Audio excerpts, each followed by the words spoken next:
Okay. Inzwischen haben wir die Grundinstallation von Linux durchgeführt.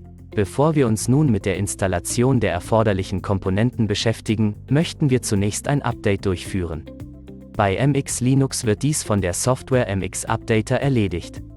Um sie zu starten, geben Sie einfach den entsprechenden Begriff in die Suchleiste der Anwendungsübersicht ein.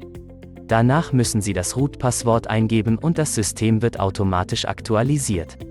Im Gegensatz zu Windows sind keine Zwangsaktualisierungen notwendig und der Computer muss nicht immer wieder neu gestartet werden. Nachdem die Aktualisierungen abgeschlossen sind, geben wir in der gleichen Suchleiste den Begriff Software ein. Eines der Suchergebnisse heißt MX Package Installer. Dies ist eine Art App Store für MX Linux, in dem wir alle Komponenten finden, die wir benötigen. Wir beginnen, indem wir oben die Registerkarte Test Repository auswählen. Dort suchen wir nach dem Begriff Wine. Wine ist eine Software, die eine Umgebung emulieren kann, so dass ein Programm für Windows auch unter Linux laufen kann. Ich installiere die Staging-Version für 32 und 64 Bits. Bitte denken Sie daran, das Kästchen unten zu markieren, um die empfohlenen Abhängigkeiten zu installieren.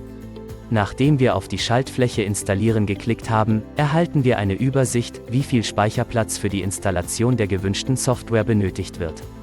Wir bestätigen dies einfach mit OK.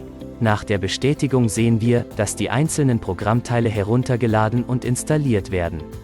Dies kann ein paar Minuten dauern. Sobald der Installationsvorgang abgeschlossen ist, wiederholen wir das Ganze noch einmal.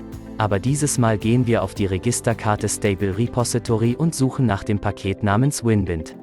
Nachdem auch dieses Paket installiert ist, benötigen wir ein weiteres Paket namens Winetricks.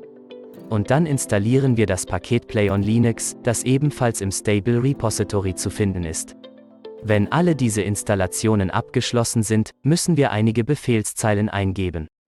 Dazu öffnen wir das Terminalprogramm, das in der linken Leiste als schwarzer Kasten zu sehen ist. Hier müssen wir nacheinander einige Zeilen eingeben und diese mit Enter bestätigen. Welche Befehle das sind, sehen Sie auf den Screenshots in diesem Video. Bei Bedarf kann ich die Befehle in der Beschreibung zusammenfassen. Sobald die Wine-Konfiguration erfolgreich gestartet wurde, sollten wir nach ein paar Sekunden einen Bildschirm sehen, der Windows 7 als vorgeschlagene Version anzeigt. Für den Anfang lassen wir alle Einstellungen so wie sie sind und schließen dieses Fenster mit einem Klick auf die Schaltfläche OK. Danach starten wir Winetricks von der Kommandozeile mit einem Parameter für WinHTTP. Dadurch wird ein neues Verzeichnis erstellt und ein Service Pack für Windows heruntergeladen. Okay, das war's bisher mit der Installation. Im nächsten Video werden wir uns ansehen, wie Sie MetaTrader mit den installierten Programmen zum Laufen bringen. Wenn Sie Fragen oder Anregungen zu den Inhalten dieses Videos haben, schicken Sie uns einfach eine E-Mail. Wir antworten immer selbst und in der Regel innerhalb von 24 Stunden. Wenn Sie Ihre eigene Algo-Trading-Server-Farm aufbauen möchten, dann abonnieren Sie unseren YouTube-Kanal. Wenn Sie schnellere und bessere Handelsergebnisse für Ihren eigenen Algo-Handel benötigen, dann schauen Sie sich den Premium-Kurs auf unserer Website an. Vielen Dank fürs Zuschauen und wir sehen uns im nächsten Video wieder.